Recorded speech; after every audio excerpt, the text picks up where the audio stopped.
बिस्मिल्लाहिर्रहमानिर्रहीम। अस्सलाम वालेकुम। आपका मेज़बान आसफ चीमा एक मरतबा फिर आपकी खिदमत में हाज़िर है। आज 14 अक्टूबर 2024 और दिन है इतवार का।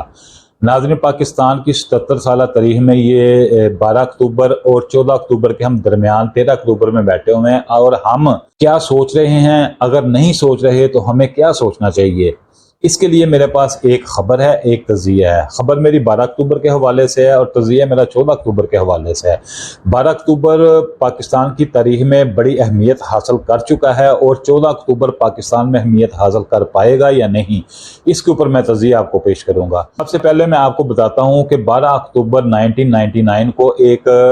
फौजी जर्नैल ने अपनी ताकत के बलबूते पर एक मुंतखब वज़ीर आज़म को कुर्सी से हटाकर जेल के अंदर बंद कर दिया और फिर डिक्टेटर बनकर 8 साल 10 माह मुल्क का बेड़ा गर्क किया। नाज़रीन, यहाँ पर मैं आपको जो बात कर रहा हूँ कि क्या सोच रहे हैं, अगर नहीं सोच रहे तो हमें क्या सोचना चाहिए, इसके लिए मैं आपको पहले बताता चलूँ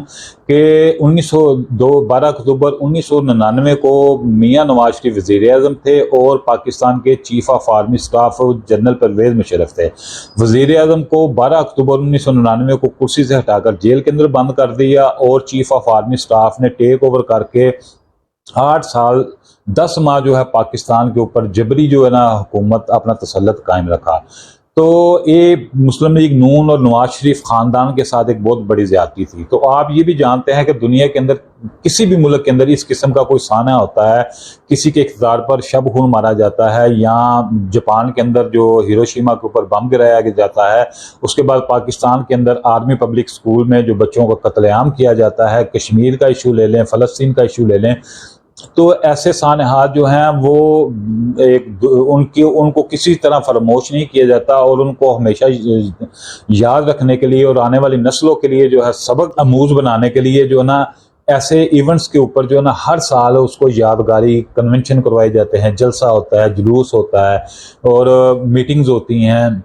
रैलियां निकलती हैं, ताकि उस दिन को जो है ना वो याद किया जाए। और आज बताता चलूं कि उसी वज़ीर आज़म, माजी के वज़ीर आज़म मियाँ नवाज शरीफ के भाई फार्म 47 के ज़रिए जो है पाकिस्तान के वज़ीर आज़म है और उनकी ही हकीकी बेटी मरियम नवाज, वो भी फार्म 47 के ज़रिए पाकिस्तान के सबसे बड़े सूबे पंजाब की वज़ीर आला हैं। तो दिलचस्पी की बात यह है और सोचने वाली बात यह है, फिक्र वाली बात है, और मेरे ख्याल में पता नहीं किस किस जावियों से हमें ये बात करने का मौका मिल रहा है कि उनकी इक़्तिदार में मौजूदगी के बावजूद उनके साथ जो इतनी माजी में इतनी बड़ी ज़्यादती हुई, पाकिस्तानी कौम के साथ ज़्यादती हुई, मुस्लिम लीग नून के साथ ज़्यादती हुई, तो किसी किस्म का कन्वेंशन, जलसा, जुलूस, रैली, मीटिंग्स, सारी चीज़ें छोड़ो, इवन के ट्विटर के ऊपर एक छोटा सा पैगाम भी जो है शहबाज शरीफ की जानब से और मरीम नवाज की जानब से मजम्मत का जारी नहीं हुआ। हत्ता कि जिसके साथ ज्यादती हुई, जिसे कुर्सी से हटाकर जेल के अंदर डाला गया, आज मियाँ नवाज शरीफ जो जब 2017 में उनको वज़ारत उज़्मा से हटाया गया दोबारा, तो उन्होंने गुजरांवाला के जलसे के अंदर जितनी दबंग तकरीर की, जैसा कि आपको भी याद होगा कि उन्होंने कहा कि ये सारा जो है ना इसका किया धरा जो है जनरल बाजवा और जनरल फैज़ हमीद का है, तो कौम जो है इनके गिरबान पकड़ेगी और इनसे हिसाब लेंगे। और उसके बाद जो है मियाँ नवाज शरीफ कई साल तक जो है ना यही लोगों से पूछते रहे कि मुझे क्यों निकाला, बताओ मुझे क्यों निकाला। तो आज उन सब की खामोशी जो है ना वो बहुत सी चीज़ें जो है वो बेनकाब कर रही हैं, बहुत से शख्सियात को नंगा कर रही हैं, बहुत से जो चीज़ें हैं उनको हमें सोचने पर मजबूर कर रही हैं। क्या ऐसी क्या वजह है कि इतना बड़ा सानहा जो पेश आया माजी में, तो उसके ऊपर जो किसी किस्म का कोई पैगाम भी नहीं जारी किया जा रहा। तो नाज़रीन, मुझे उम्मीद है कि आप इस बारे में सोचेंगे। अगर आप नहीं सोचेंगे तो मेरे ख्याल में पाकिस्तान के अंदर जो है ये सिलसिला ऐसे ही चलता रहेगा। तो अब आगे बढ़ते हैं कि 14 अक्टूबर। तो नाज़रीन, जैसा कि आपको पता है कि बानी PTI इमरान खान को अडेला जेल के अंदर तकरीबन गुज़िश्ता 1.5 साल से कैद किया गया है और 6 अक्टूबर से लेकर अब तक उनसे किसी किस्म की मुलाकात करने की पाबंदी आयद कर दी गई है। अदालतों से भी रजू किया गया, अदालतों ने भी वो मुलाकात से जो है वो मुलाकात की इजाज़त नहीं दी। तो जब तहरीक इंसाफ की क़यादत और कारकुनों को कोई किसी किस्म का चारा नहीं मिला, तो उन्होंने 15 अक्टूबर को जो है डी चौक में दोबारा जो है वो एहतजाज रिकॉर्ड करवाने का अल्टीमेटम जारी कर दिया है। तो 14 अक्टूबर तक की डेडलाइन दी है तहरीक इंसाफ की क़यादत ने कि अगर 14 अक्टूबर यानी कि कल عمران خان کے ساتھ جو ہے وہ ملاقات کروا دی جاتی ہے تو ٹھیک ہے، ادروائز 15 اکتوبر کو پورے پاکستان سے جو ہے قافلے ڈیچو کا رخ کریں گے۔ تو دوسری جانب جو ہے شنگھائی تعاون تنظیم کا جو اجلاس ہو رہا ہے اس کو لے کر حکومت سیاست کر رہی ہے، اور عمران خان کے ساتھ ملاقاتوں کی پابندی کے اوپر لے کر تحریک انصاف بڑا اگریسو کھیل رہی ہے۔ تو میرے خیال میں تو جو شنگھائی تعاون تنظیم ہے، آپ ماضی میں بھی دیکھیں پاکستان کے اندر بڑی اس قسم کی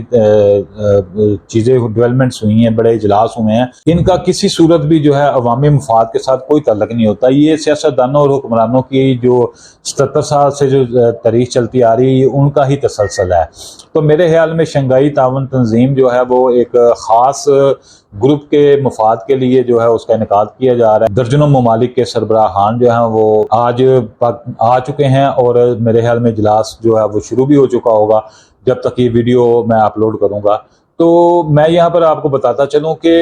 12 اور 14 اکتوبر کے درمیان ہم 13 اکتوبر میں بیٹھے ہوئے ہیں۔ آج اگر ہم نے فیصلہ نہ کیا کہ ہم نے پاکستان کو کس سمت میں گامزن کرنا ہے، تو میرے خیال میں ہماری آنے والی نسلیں بھی جو ہے نا وہ